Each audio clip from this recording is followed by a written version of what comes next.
ચાલો મિત્રો, આપણે હવે દર્શન કરી રહ્યા છીએ. હવે જઈ રહ્યા છીએ આપણે આપણી ગાડી, કારણ કે માલ ભરવાનું થાય છે મોડું. પાર્ટીના ફોન આવી ગયા બે કે ભાઈ ક્યાં પહોંચ્યા. મેં પણ કીધું કે ખોડિયારમાં દર્શન કરવા ઊભો રહ્યો છું. જી કે કાંઈ વાંધો નહીં, ફટાફટ આવજો, કારણ કે વરસાદનું વાતાવરણ છે.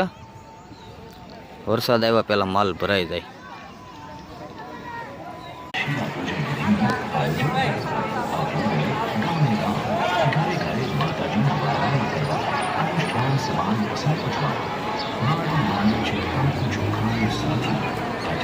તો ફાઇનલી આપણે પહોંચી ગયા છે આપણી ગાડીએ.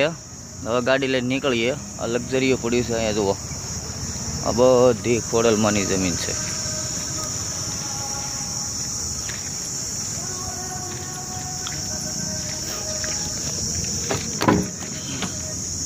આપણી ગાડી